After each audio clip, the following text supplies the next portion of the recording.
The type 1 learner functions by interaction. They need to interact with other people. They tend to be very people-oriented. They think of everything in terms of people. How is this going to benefit someone? They're very people. Conflict situations are very difficult for the type 1 learner. Conflict will shut them down. Even if they're not involved in it, just the presence of the conflict will cause them to shut down.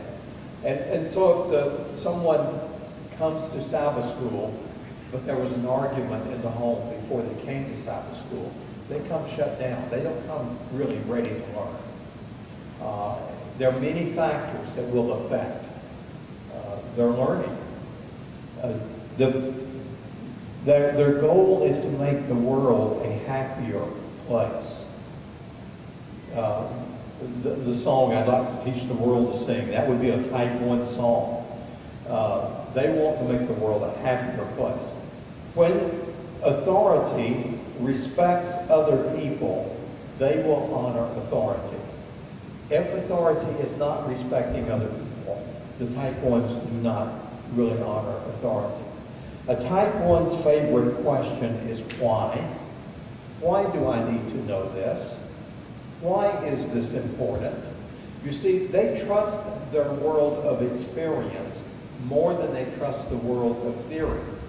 And so they're always saying, if you want me to learn this, connect what it is you want me to know to what I already know. Help me understand why I need this. The type 2 analytical learner seeks intellectual competence. They judge by factual verification. They function by adapting to the experts. You know, these are typically your scholars. These are the ones that do well in school. School is designed for this learner. And they typically love school. They like for the teacher to say, this is what I want you to do. This is how I want it done. This is when I want it done.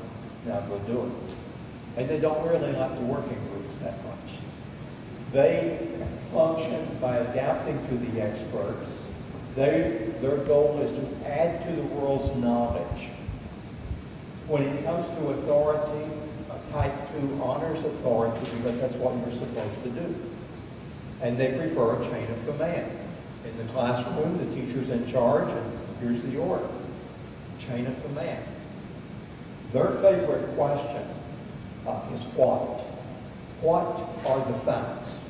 What do the experts say? Let me read all about it. The type 3, the common sense learner, seeks solutions to problems. They say, if this is not relevant to me, don't teach it to me. And telling me I need this 5 years from now is not relevant. How can I take this information and use it in my life now? And if it's not relevant, I'm not interested in it. As a result of the fact that so much of what we do in schools is not relevant, the type 3 learner is where most of the high school dropouts are. It has nothing to do with their intelligence. They're very intelligent individuals. They have a great understanding for higher level math, for science, and so on. But because school has not been relevant so much of the time, that's the largest number of dropouts. If it had been relevant, they would be engineers, scientists, mathematicians, and so on. Their goal, they function by kinesthetic awareness. That's movement. They need to move. And their goal is to make things happen. Now, if you're teaching a Sabbath school class and you're not making something happen, the type 3 there will. In the classroom, I tell teachers, I work with teachers all the time, if you're not making something happen, the type 3 student will make something happen. It may not be what you want to happen, but they'll make something happen. They will fill that void. When it comes to authority, the type 3 they honor authority, but they will work around it if necessary. And it's because they don't want the authority to get in the way of getting the job done. You see, they're very bottom line oriented people. They're always cutting through the heart of the matter getting to the bottom line. You need a 3 on your team to get the job done because they accomplish a lot. Their favorite question is how. How does this work? Let me mess around with this new learning a little bit.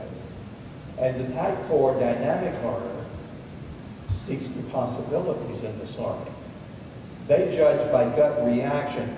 That's intuition. These are highly intuitive learners. The type 4 learner is often the one who will come up with the right answer, but can't tell you how they got there. And so they oftentimes get in trouble in school because the teacher says, how do you know? You didn't show me your work. And the student says, I don't know how I know. I just know. And intuitively they do. They just know. They function by synthesizing. Their goal is to challenge complacency. And to them, authority just doesn't exist.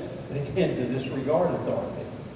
Now, I told the group yesterday, if you have a type 4 child, be careful how you punish that child. Because ultimatums with a type 4 usually will backfire. You say to the type 4 child, you do this or else. Their thinking is kind of, well, I wonder if she meant that. Let's find out. And usually they'll force you into doing the or else. It's not a disrespect when they disregard authority. They just don't recognize it's there. But to them, it's you didn't mean me when you said this. That if you knew what I know, this is how you want me to do it anyway, I'll just go ahead and do it this way. And so oftentimes they get into trouble because of that. Anytime you got any questions, feel free to break in. Their favorite question is if. If I do this, and I make 2 out of it, or what if I did this? They're always looking for those alternatives. Now, we can look at the strengths and the weaknesses of the 4 learning styles. Let's do this quickly, and then we can get into today's presentation building on this. Inherent, did you have a question?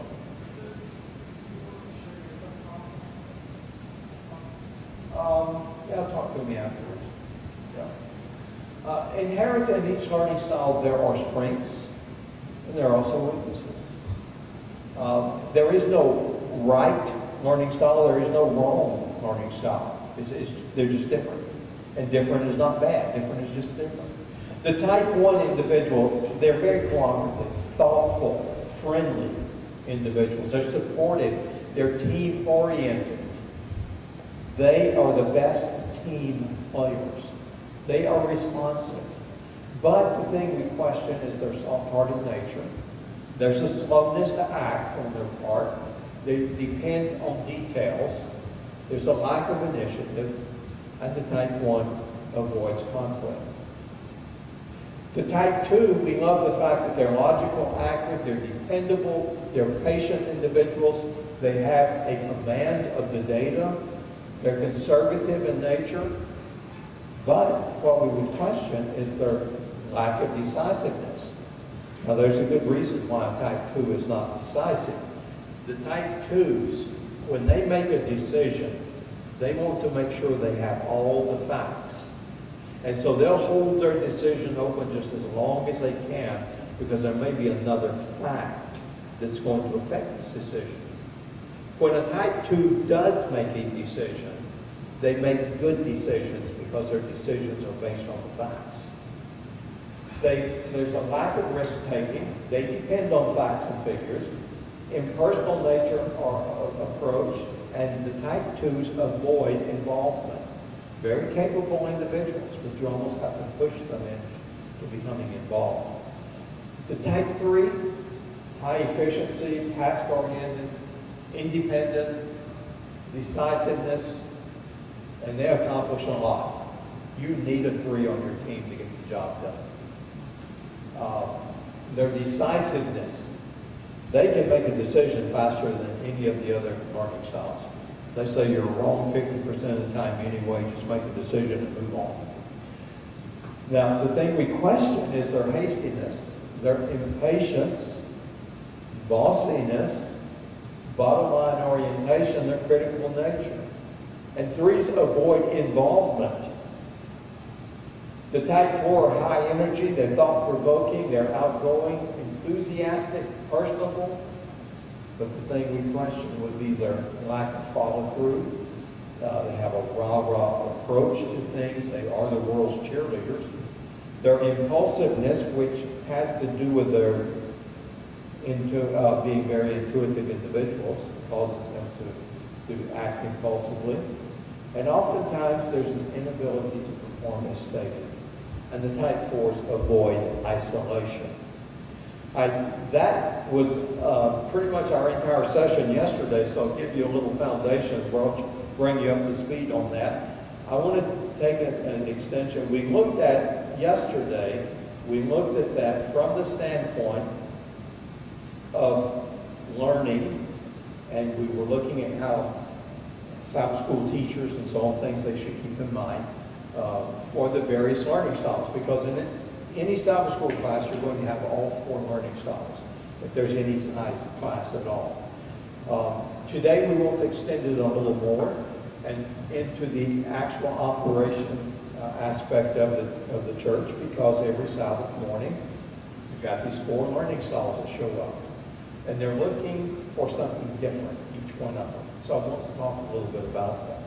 The theme, the idea, the concept is unity in diversity. Again, God made us diverse. Paul, in his first letter to the Corinthians, was addressing a church that was divided. Many churches today in the Seventh-day Adventist Church and other churches struggle for church unity as they were in Paul's letter to the Corinthians. And so it is a good topic for us to look at and to talk about. It often characterizes, this unity often characterizes the local church. Paul is giving a discourse on church unity in 1 Corinthians chapter 1, verses 11 through 13. Now, I like the Peanuts cartoon, Charlie Brown, and this one particular cartoon that came out several years ago, I think emphasizes real well. This is unity according to Lucy in the Charlie Brown cartoon.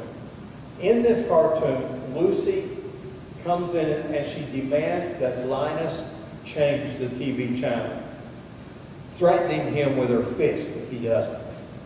And so Linus says, "What makes you think you can walk right in here and take over?" "These 5 fingers," says Lucy, "individually they're nothing. But when I curl them together like this into a single unit, they form a weapon that is terrible to behold."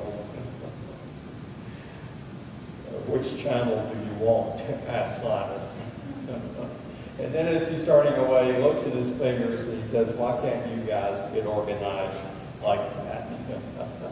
You know, if we could get our churches organized like that, then we would be a weapon that's terrible to behold for the devil, and we would really accomplish a great work for God. And so I think it is important that we look at church unity. I like Pooh Bear. I've never grown up, and so Pooh Bear is one of my favorites through the years. And he says, "A trifling matter and fussy of me, but we all have our little ways." We do. We're different, and that's okay. I would not want the world to be, everyone in the world to be just like me. It would be a pretty boring place. And you wouldn't want everyone to be just like you. So it's good to have differences, to have our own little ways. Martin Buber reminds us in his little poem that every person born into this world represents something new, something that never existed before. He says it is the duty of every person to know that there has never been anyone like her or him in the world. For if there had been, there would be no need to be. Interesting. Yeah. If you're not different, there's no reason to be. Every single person is a new thing in the world. Mary Kay Ash of the Mary Kay Products, she says, everyone has an invisible side hanging from his neck, saying, "Make me feel important." Never forget this message when working with people. We should make everyone feel important because they are. They're God's wonderful creation, and they are important. I like this quote: "Treat people as if they were what they ought to be, and you help them become what they are capable of being." I was principal of the church school many years ago in Spartanburg, South Carolina. And at that particular time, there was a doctor in the church. He'd been with the church when it was just a very small, struggling church, and it had grown to about 200 members at this point. And he had been one of the main leaders throughout the years. And Dr. Moody would get up front every Sabbath morning, and he would say to the church, "You are the friendliest church in the South." Every Sabbath, without fail, he'd get up, "You are the friendliest church in the South." And you know, I got to where I was hearing people saying, "You know, that Spartanburg church, that's just the friendliest church in the South." And he told the people that so much, they begun to believe it, and they acted it. And they were. It was just a very friendly church. And so we need to treat people as if they are what they ought to be, and we will help them to become what they are capable of being. And think about this. Jesus died for people and nothing else. There is no institution that is worth what a person is worth in the light of eternity. People are important. Jesus died for people. George Barna, who is the church growth guru of the 21st century, in his book, The Frog in the Kettle, says that if the church were to take the time and make the effort to identify their potential leaders' gifts and permit them to use these gifts for ministry, there would be less volunteer burnout. If we would stop and look at that. And so I want us to look at that a little bit this morning as we talk about these things. We've talked now a little bit about your preferred learning style. You may have kind of figured out from looking at that sheet which your preferred learning style is. In session one, we took some time to do that and to process it a little bit. Now, I wish we had more time. We would do that again this morning, but we need to move on from that. You probably kind of decided, yeah, I'm more like this or that. That's not the part that's important. The part that is important is that we do a natural cycle where we honor all the learning styles in what we are doing. And we'll talk about that aspect just a little more. Why do we have 4 Gospels in the church? Have you thought about that? The Gospels, all 4 Gospels are telling the same story. So why, Matthew, Mark, Luke, and John, why do we have 4 Gospels? Why are we telling the same story 4 times in the New Testament? Well, I would submit that it has to do with we have 4 learning styles. You see, there are 4 Gospels because each one reflects a different dimension of who Jesus was. Each one was written to a particular audience. Each Gospel paints a particular portrait that emphasizes an important aspect of Jesus' mission and character. Let's think about that. The Gospel of John. John wrote his Gospel for the church at the end of the 1st century. At this time, there were a lot of false ideas that were spreading about who Christ really was. And so, John presented Christ as the divine Son of God.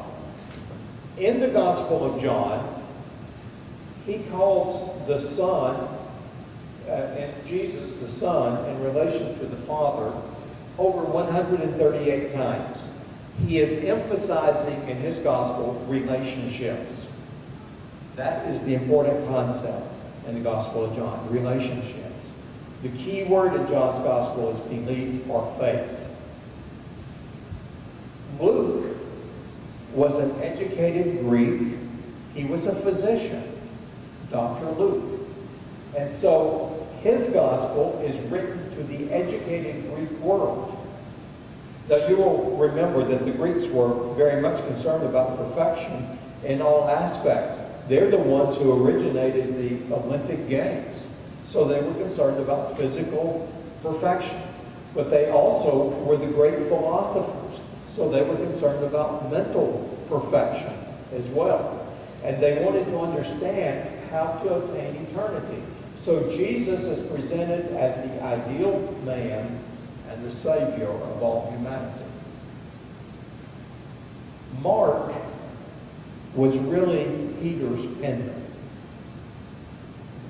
Mark wrote this gospel. It really is Peter's gospel. And they were in Rome, and Mark was Peter's penman, writing Peter's portrait of Christ to the Romans. The Romans ruled the world by strength. In Mark's gospel, Jesus is shown as God's appointed servant, filled with power, but who uses his power to serve and to save others. I would submit that Mark's gospel is a quadrant 3 gospel.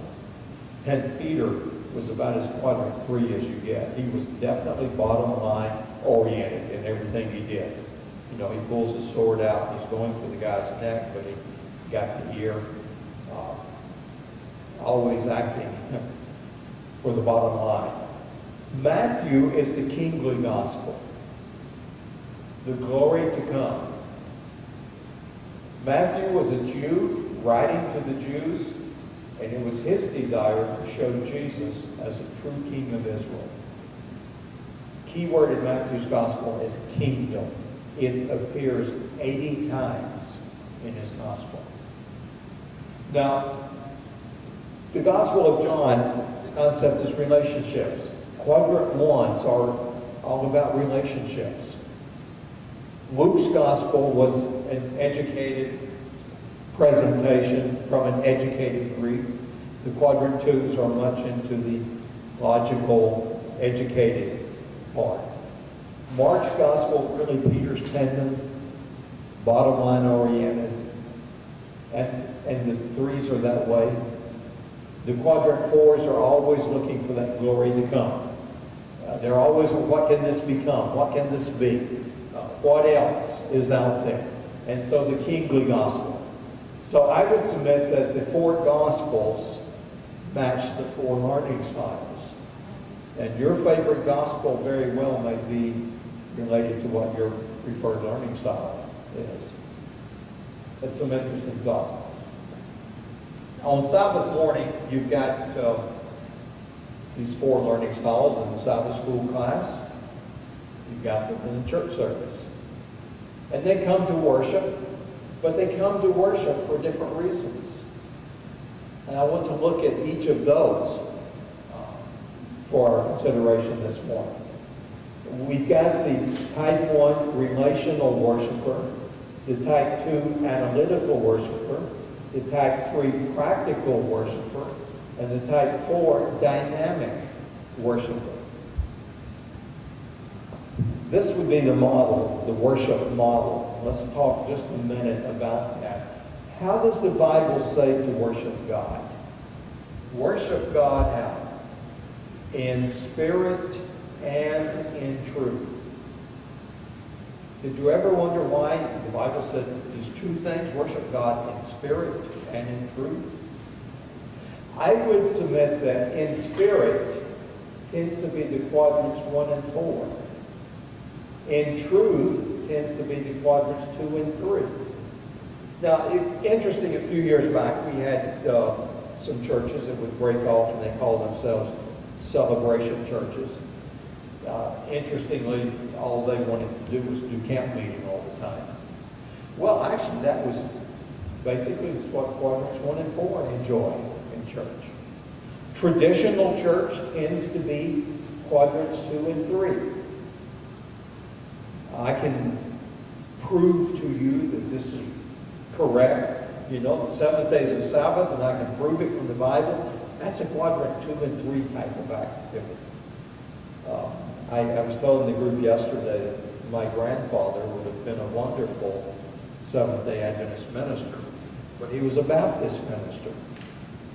A Baptist minister in this area of Birmingham, but out in the country.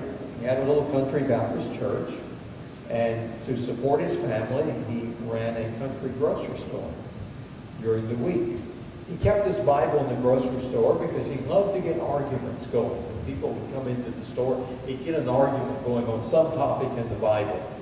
His favorite argument was, which day is the Sabbath? And he, even though he was the Baptist minister, he would argue for the seventh-day Sabbath because he could take his Bible and he could prove it. And he could win his argument. And he liked to win his argument. He never kept it a day in his life. My grandmother, his wife, became a Seventh-day Adventist. And of course, it's through my grandmother that I'm a Seventh-day Adventist today.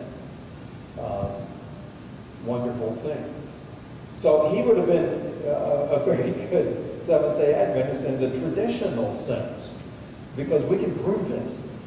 You know, if we have the celebration movement tends to burn out in about 7 years. If they only do this type of thing all the time, they tend to burn out in about 7 years.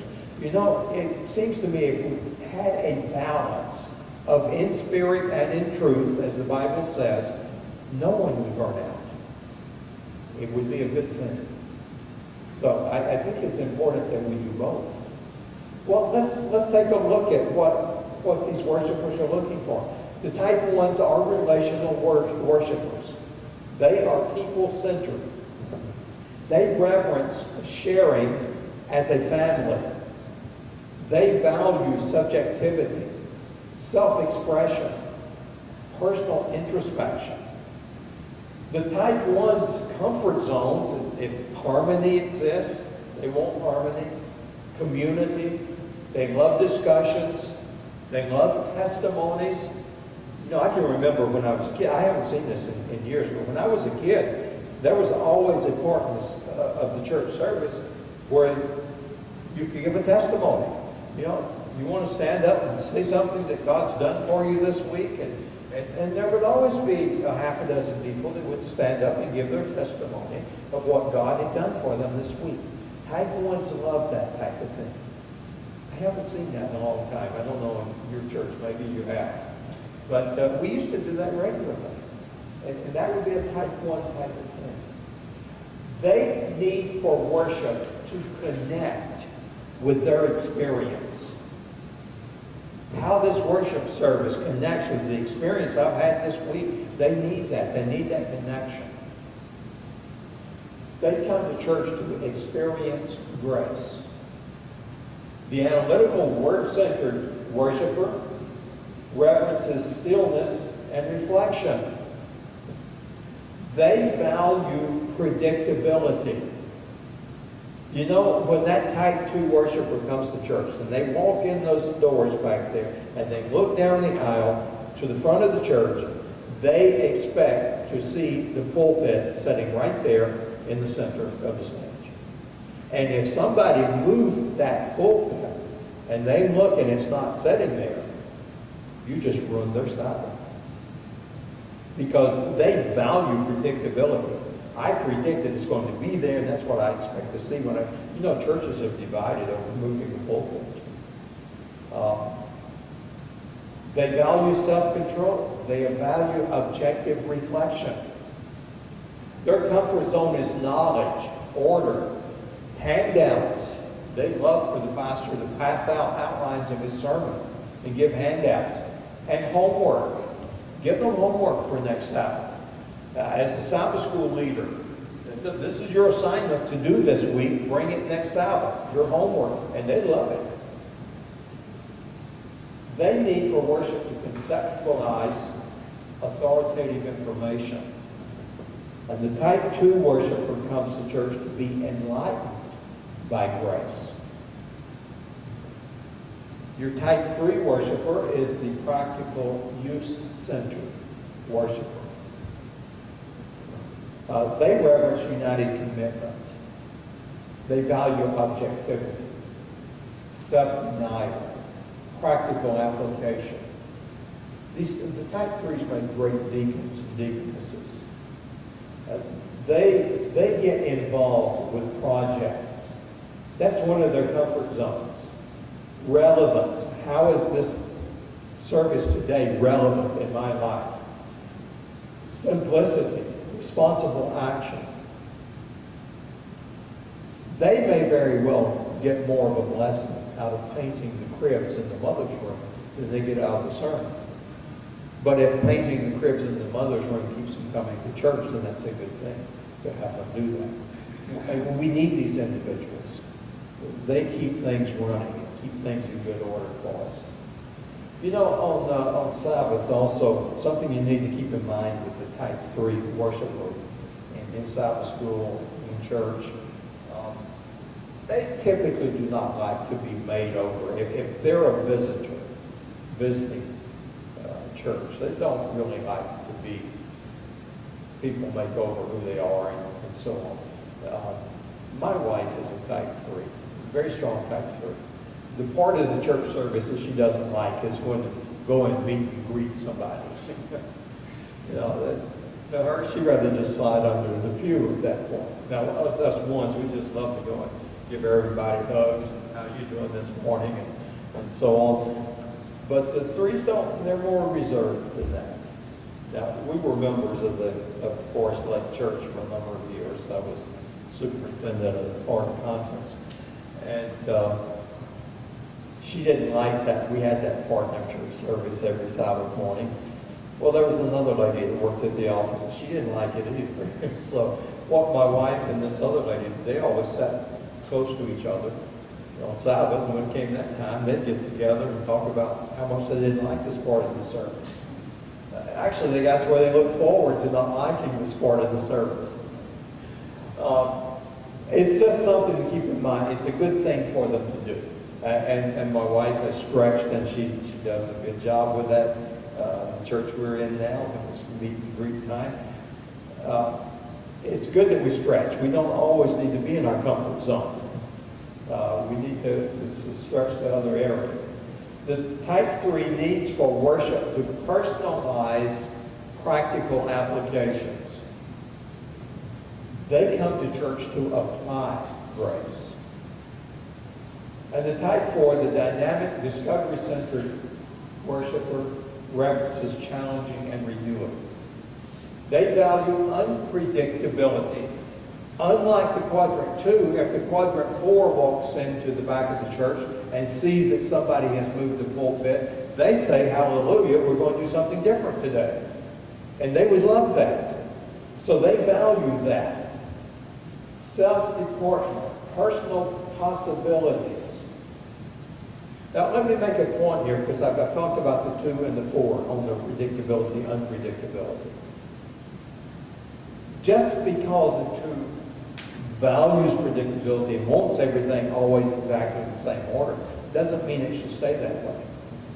Or just because the 4 likes for it to be unpredictable doesn't mean that every week should be unpredictable. There should be a balance. There should be a balance. We need to honor both. And the one that doesn't value it needs to learn to stretch and be developed. So this is one thing that with the model that we're talking about. In the learning styles movement, there have been those who say, test a learner, find their learning style, and teach to that style. And we said, no, we're unalterably opposed to that. We say teach to all the styles. And when you are in a learner's comfort zone, they can shine. When you're in their weaker area, they're stretched to develop. Ellen White says that in her writings in many, many different places. She says teach to the weaknesses as well as the strengths. We need whole brain learning. I need to be able to shine some of the time. I need to be stretched to develop some of the time. And so I need both in a balanced way. The Type 4's comfort zone is innovation, diversity. They love options. In the class, if you're given an assignment, they would love for you to say, here's 5 things you pick from. Because they love options. They love alternatives. They are very creative, highly creative individuals. And they need for worship to create new possibilities. The dynamic Type 4 worshiper comes to church to be empowered by grace. So we have the 4 different ways of worship, and each looking for different things. Do you have any thoughts or any comments that you want to share on that?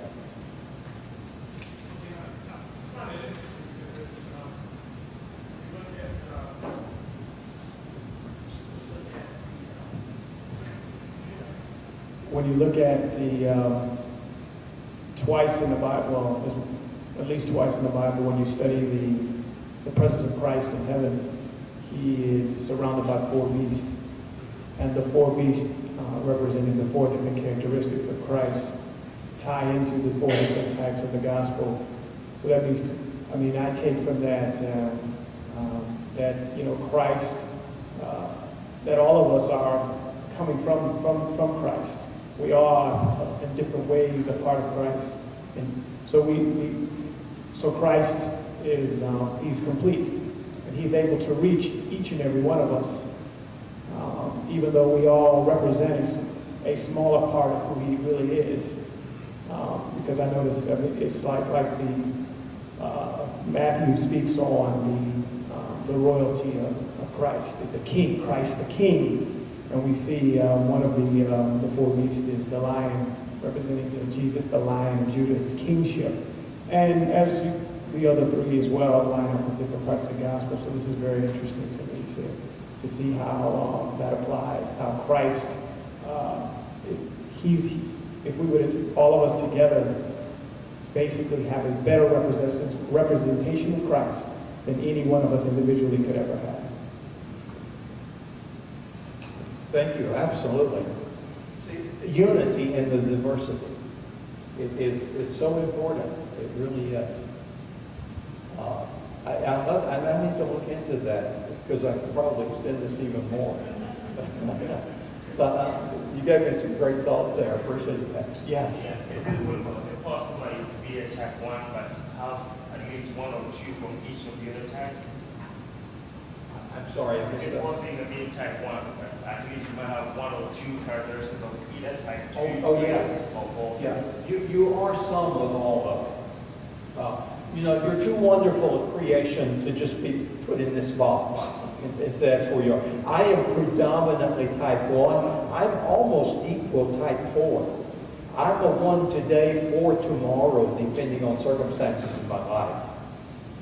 And then, you see, when I teach this, and I teach this in a university class, I have an instrument where we actually are able to chart out the mix that we have of the different learning styles.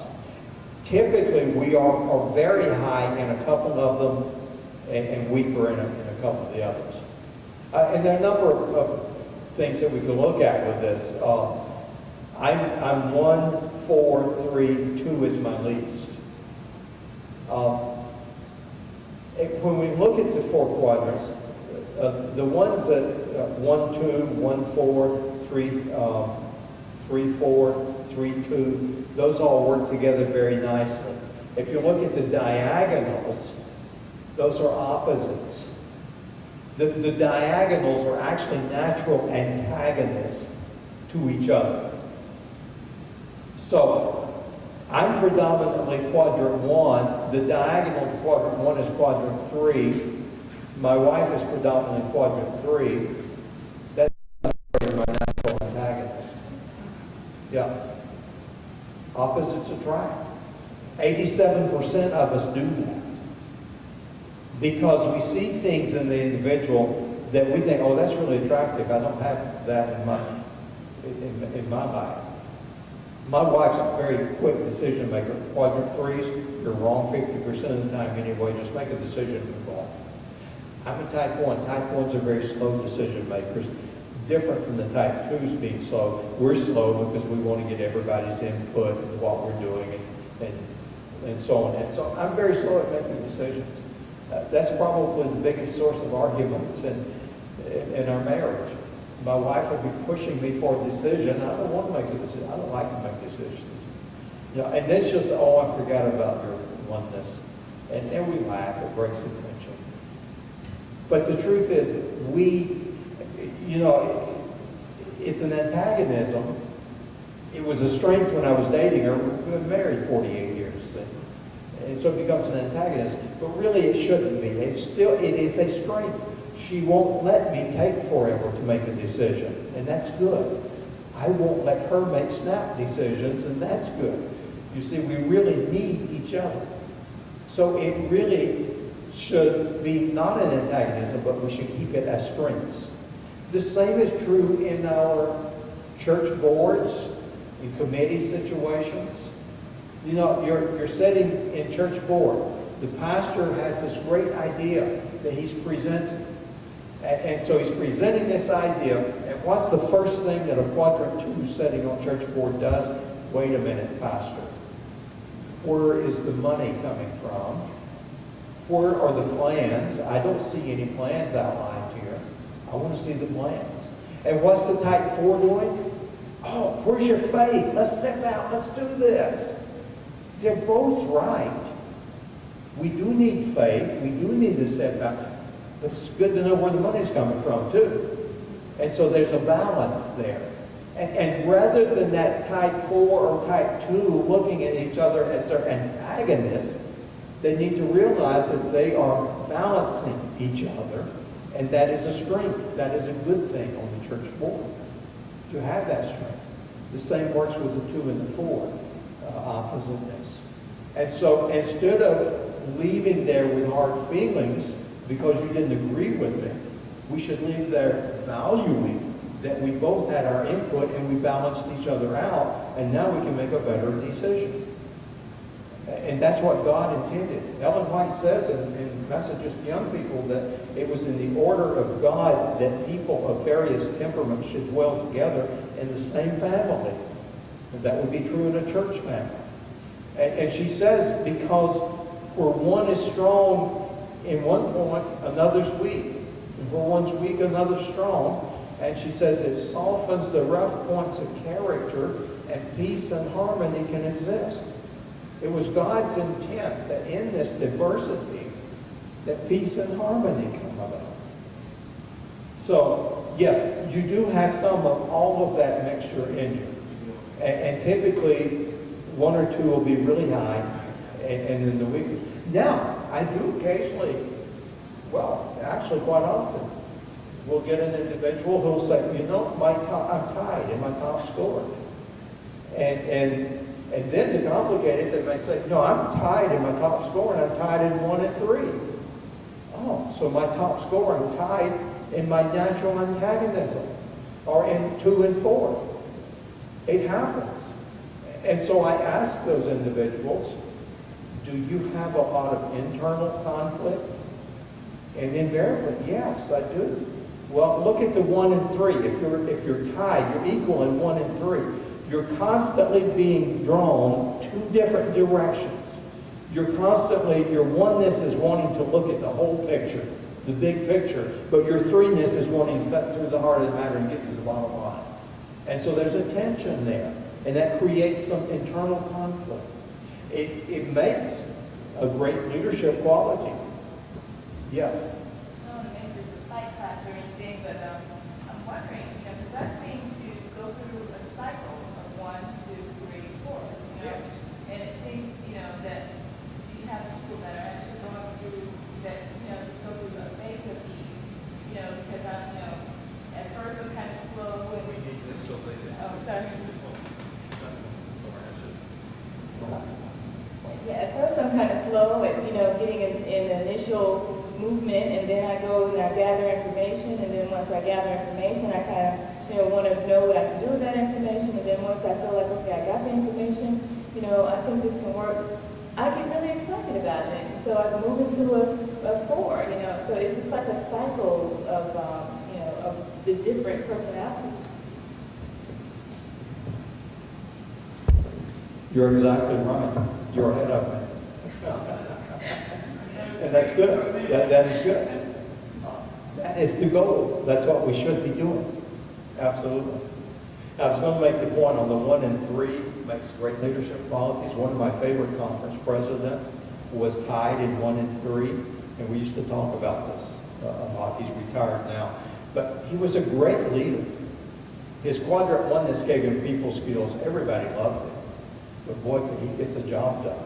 With his quadrant 3-ness, he got the job done. And so it was a great leadership quality. But yes, that's a great lead-in. I'm going to just quickly go over this next part. Let me look at my time here to see how we're doing.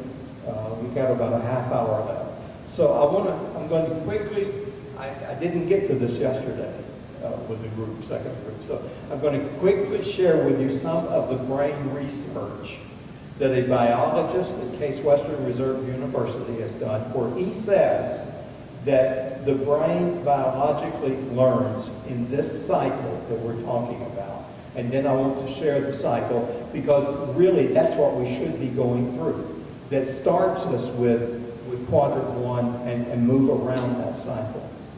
So you're exactly right on with that. Let me just share a little bit about James Zoll from his book, The Art of Changing the Brain. He says that without biology, the learning cycle is theoretical. But with biology, we see that the brain is actually constructed this way, that teaching really is the art of changing the brain. So I want to just share with you briefly. He says to focus on different regions of the cerebral cortex. The cerebral cortex is that top part of the brain. It's the part that's most often associated with cognitive functions. And this is a very simplified version of it, and he points that out too. But it's a useful way. We divide the cerebral cortex into 4 major regions. Each major region has a different function. Here are the 4 major regions. The back cortex is made up of the sensory, post-sensory, the temporal integrative. The front cortex is made up of the frontal integrative, the premotor, and motor. All right, each of those has their purpose. The sensory cortex really is for getting information. We know that information comes in. We have sensory receptors throughout our body. You know, our mind is really larger than the brain. The mind is made up of the entire body. Any place you have sensory receptors is part of the mind. And you have more sensory receptors in the bottom of your foot than you have in your brain. And so sensory receptors, the information comes in through those. They come in through the brain stem, through the limbic system that's under here, and typically to the sensory, post-sensory part of the brain. So that's for getting information. Then it moves to the temporal integrative cortex for making meaning of that information, moves on to the frontal integrative cortex for creating new ideas from those meanings, and moves to the premotor and motor cortex for acting on those ideas. So you have a cycle of learning. Now, we talk a lot about the left hemisphere and the right hemisphere. Equally, and those are important, but equally as important is the front cortex and the back cortex. Because the back cortex is where we have memory of stories, memory of place, where we understand languages. That's where our flashbacks take place, our emotions related to experiences. Long-term memory is in the back integrated cortex. The front integrated cortex is where we have choice, decisions to act there, our inhibitions, our emotions that are associated with actions. That's responsibility. That's where our mental energy is. That's where we have consequences. Our conscience is in the front cortex. That's where we do predicting and creating.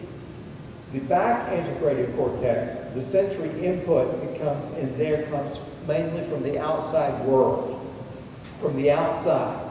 That part of the cortex is heavily involved in long-term memory. It's heavily involved with the past. It's the part where connections are made between different past experiences.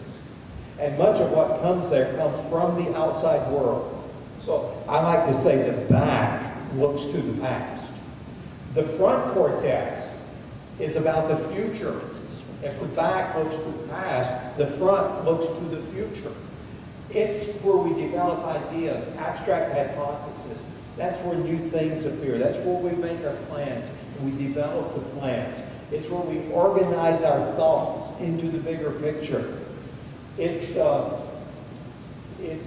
where things are weighed and where we decide if we're going to do something or not do something. That's where we take charge. Now, there needs to be a balanced use of the front and the back cortex. However, in our educational world, so often we tend toward one pedagogical approach over the other. We tend to stress one and not the other. The traditional didactic approach, delivering information, just standing up front, lecturing, delivering information, tends to focus on the back cortex. The discovery approach, where we propose and test theories and ideas, that tends to focus on the front cortex. And there needs to be a balance of the two. James Soule gives two examples. He says these are extreme examples, but they do illustrate the back cortex and the front cortex. The back cortex, he had a student named Hamilton who came to his class. Hamilton was a latchkey kid. Both his parents were teachers. He was an only child. And his parents, being very busy, as teachers are, they used the television as a babysitter for him a lot. But they were very careful to make sure that he watched educational television. And so he came to college. He showed up at Case Western Reserve and was in James Soule's class. And he would come into class in the mornings, for example, and say, did anyone watch Discovery Television last night? Great program on Discovery Television. The other kids laughed at it. They watched the soaps. They weren't interested in educational television. He had lots and lots of data about lots of things. But James Soule said that he realized as class went on, he couldn't do anything with the data. It was just, he had lots of data in the back of his, part of his brain, but couldn't do anything with it. So Dr. Zoll was working with him after class and so on. It was making great progress. But at the end of the semester, he just dropped out and he didn't come back to class. Now, he said at the opposite end of the spectrum, he had a student named Michelle. She was a nursing student. And he said he first thought Michelle was going to be a great student because she was always the first with her hand up for every question that he would ask. She always had something to say about everything. But he said he soon realized they were empty comments. She had no data to back it up. The front part of her cortex had developed for creativity and all of that, but she didn't have the substance from the back cortex to put into it.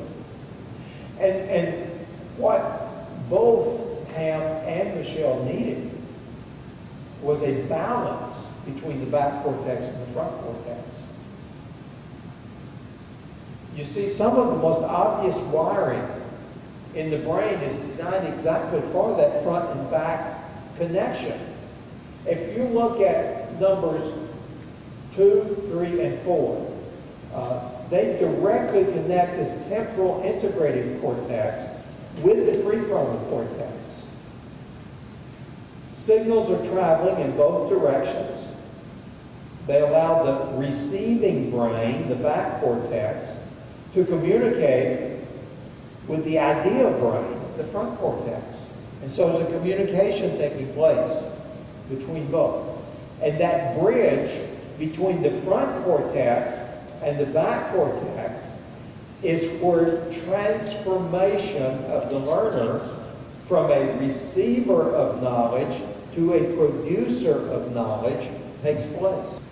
The bridge between the front cortex and the back cortex is where transformation of the learner happens from a receiver of knowledge, the back cortex, to a producer of knowledge, the front cortex. Now, Dr. Zoll says our structure for learning should have a well-proportioned foundation. There should be balance between receiving knowledge, that's the back cortex, and using knowledge, that's the front cortex. Now that's interesting that Dr. Zoll said that. He wrote that in 2003. I want to show you something. Ellen White said the same thing 100 years before he did. So she didn't copy him, I'm sure. Ellen White said in the book Ministry of Healing, let the youth advance as fast and as far as they can in the acquisition of knowledge. That's receiving knowledge. That's the back cortex. And as they learn, let them impart their knowledge. That's using the knowledge. That's the front cortex. Exactly the same thing that Dr. Zoll said in 2003. I find that very interesting. You know, the more I study and read the brain research, the more convinced, Elder Patterson, I am that Ellen White was inspired. And of course. The things that she wrote, that 100 years before research really started verifying it, just tells me she had to have been inspired.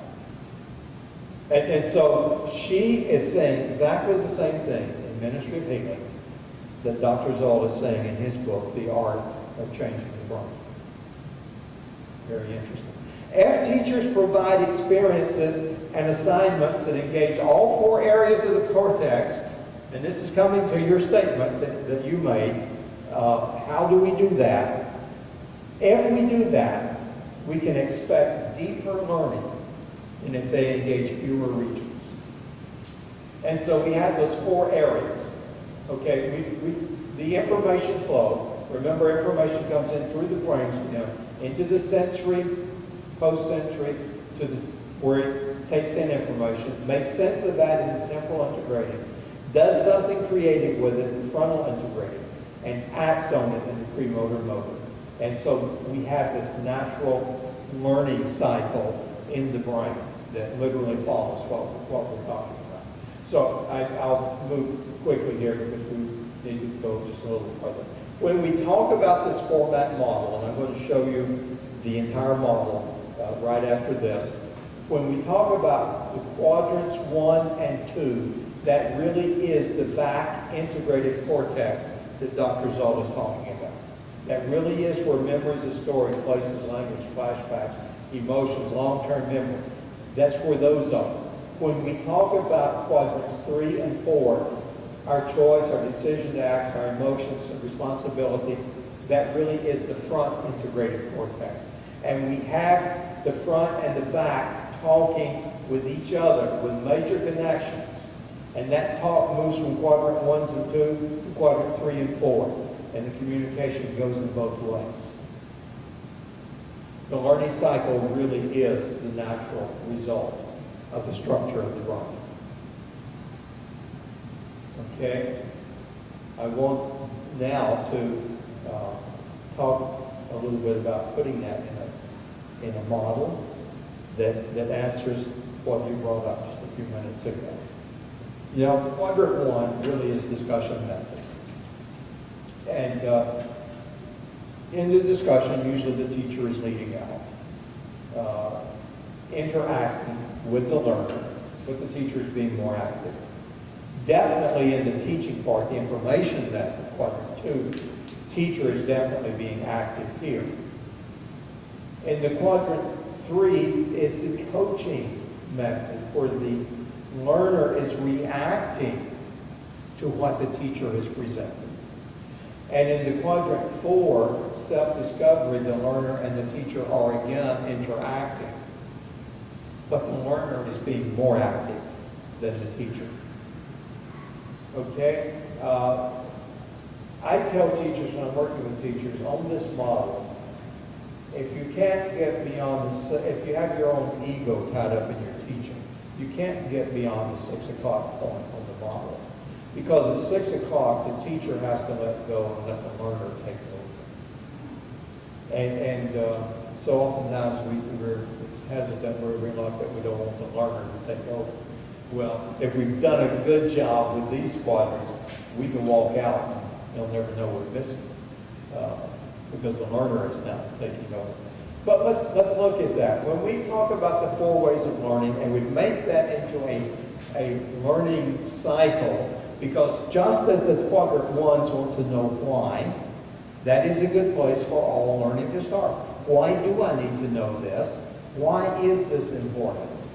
Once I know why, what is it that I need to know? Just as the type 2s want to know what are the facts. What does the research say? But we shouldn't stop with that. Luria, the great Russian cognitive psychologist, says if it is not used, it is not learned. And so we need to let them do something useful with the new learning. And so the how does this work? Let me mess around with it a little bit. It's part of the natural cycle of learning. And then the quadrant 4, just as they're saying, well, what if I did this? What are the possibilities? That's another piece of the natural cycle of learning. So the how, the why, the what, the how, and the F. Yes, Elder Patterson. I was just noting what you said in regards to quadrant 3. If it's not used, it's not learned. That's right. That's deep. It is. It's very deep. It is very deep. They sat in Sabbath school class and they got some head knowledge. But how did I prepare them to go out into the world now starting Sunday morning and use this? We need to do that. Because if they really learned it, they're using it. And if they're not using it, they didn't really learn it. Yes. As a homeschooling mom of 5, I made my children teach each other so that I knew if they could teach. Absolutely. It's a wonderful technique. Absolutely. Yes. We might cover this, but coming up, how do you apply from a traditional Sabbath school, adult Sabbath school class? Basically, the teacher stands up and teaches the information, and you may have some where there's a little bit more discussion that goes in place, where the students in the class will give some comments or a little bit of interaction. But that's generally the length and the breadth of what takes place during a typical adult Sabbath school class. So I don't know if that's coming up, but how do you apply this to where you get to all 4? I mean, 1 and 2, not too hard, but how do you get to 3 and 4 in a typical adult Sabbath school class? Excellent question, and I hope we do answer that. We've got about 20 minutes, I think, left, so we will work towards that. Now, what we do is we take this 4 ways of learning, we turn it into a model, the why, the what, the how, the F, and we divide that again because we want to honor both the left hemisphere and the right hemisphere with techniques. So we have an 8-step model. So I want to share the 8-step model with you. The first piece of the model says make a connection. You see, the ones want to, they always say, well, connect what I know to what you want me to know. By the way, Ellen White, in book Education, she says, true education is not the forcing of instruction on an unready and unreceptive mind. She says the interest must be aroused. That's to connect. That's to make the connection. And for simplicity's sake, let me walk you through, I should have prepared one, Elder Patterson, from the Sabbath school class. And I do have some samples and examples I've used. But let me just do a quick one from schooling that was personal for me. I can remember when I was in school, grade school, the teacher one day says, open your books to page 36. We're going to study adjectives today. So we open our book to page 36. And on page 36, she points out, notice in the little box, it tells you what an adjective is. And so it gave a definition for adjectives. And she talked a little bit about it. I don't remember the discussion. But then she says, now do workbook pages such and such. I wasn't sure what an adjective was. And so I asked her, I don't understand what an adjective is. Well, look on page 36 in the little box. Read that. It tells you what an adjective is. You read that and then go do your workbook. I read it. I still didn't understand what an adjective was. So when I saw this unit plan that this primary grade teacher did on adjectives, I thought, man, if my teacher had just done that.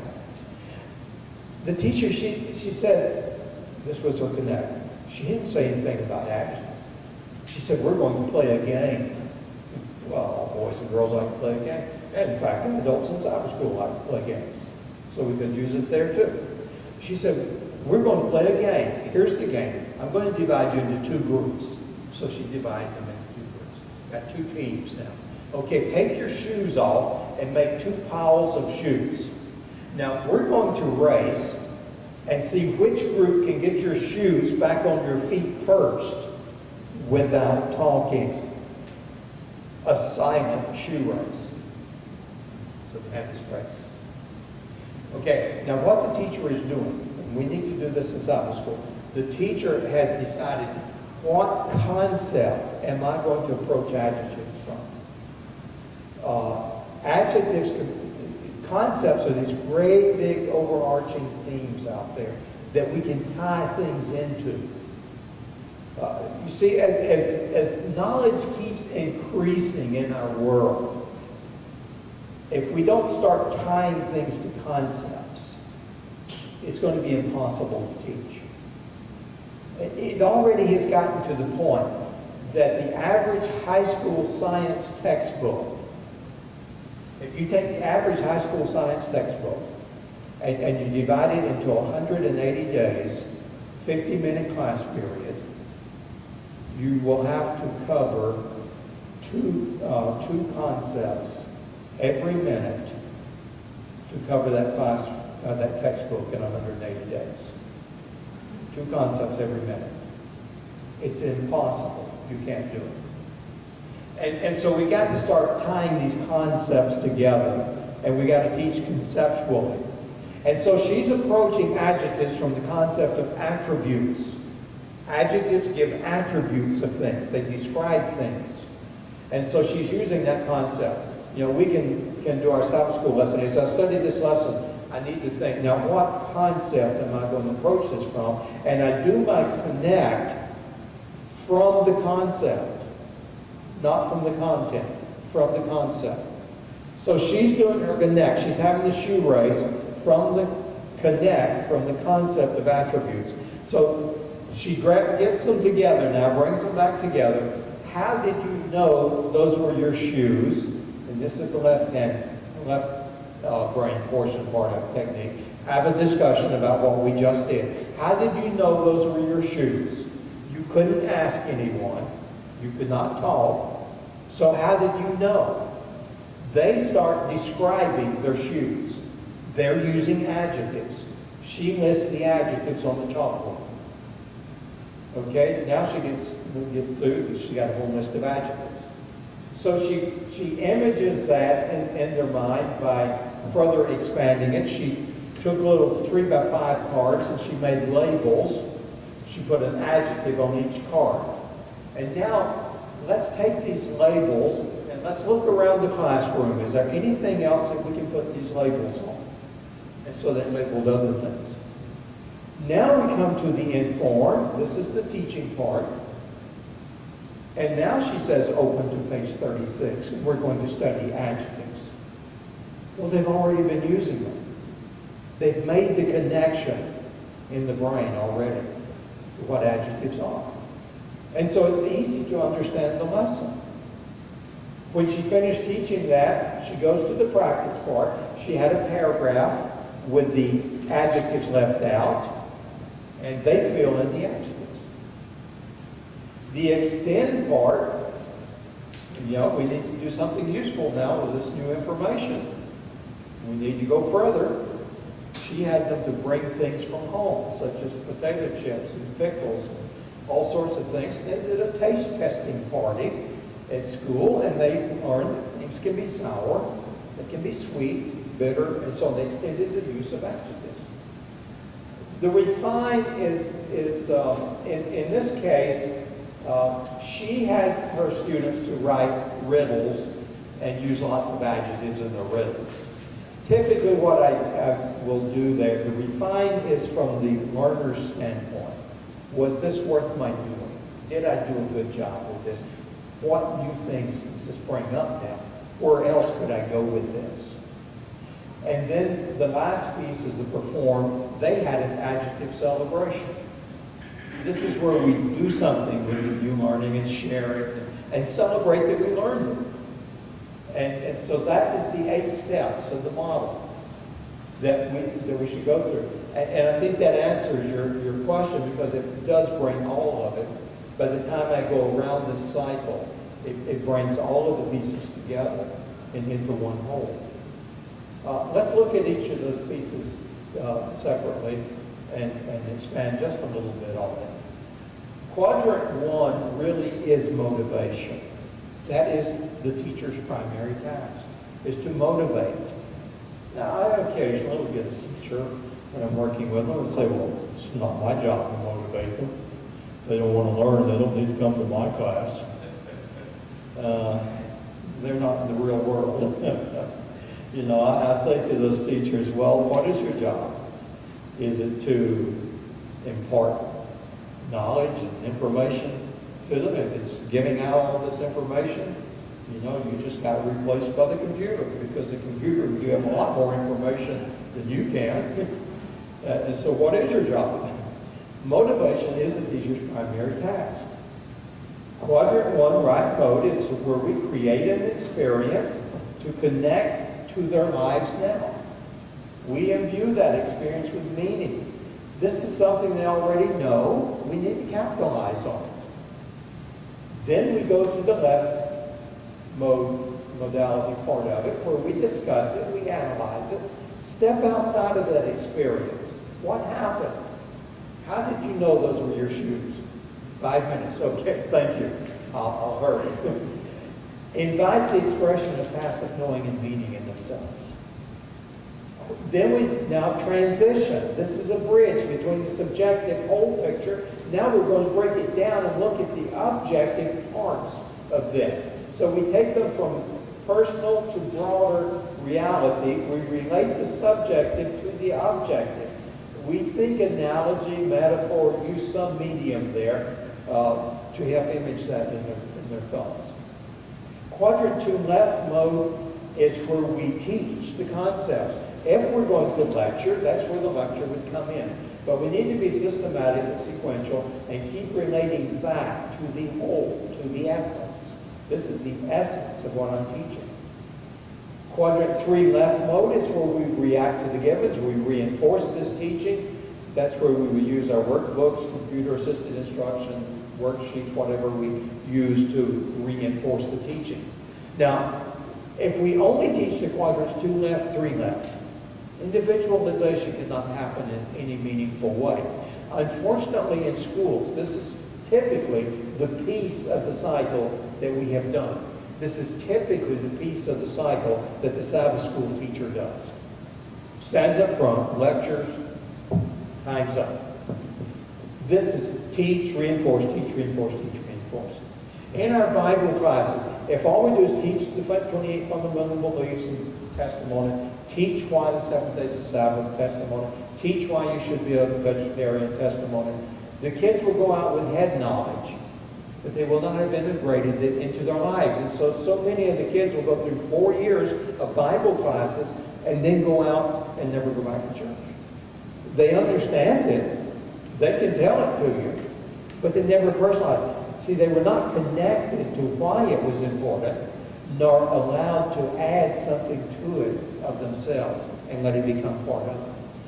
So we now move to the quadrant 3 right mode, where we go from personal to personal usefulness.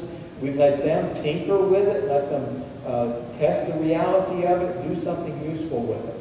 Then we go to quadrant 4 left mode, where it's refine and edit for originality and relevance. Was this worth doing? Did I do excellent? What new questions does it raise? How does this now fit into my life? And then we have them to do it, share it, refocus, travel beyond the objectives themselves, delight in it. What new direction do I now go? Quadrant 4 is application. Application is the learner's primary task. We started over here with motivation, the teacher's primary task. We broke it down into the parts. We examined the parts. We added to the parts.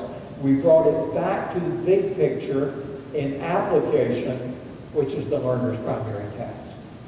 We start with the self, transition into the content, make it a bigger picture, transition back to the expression. That really is the learning process.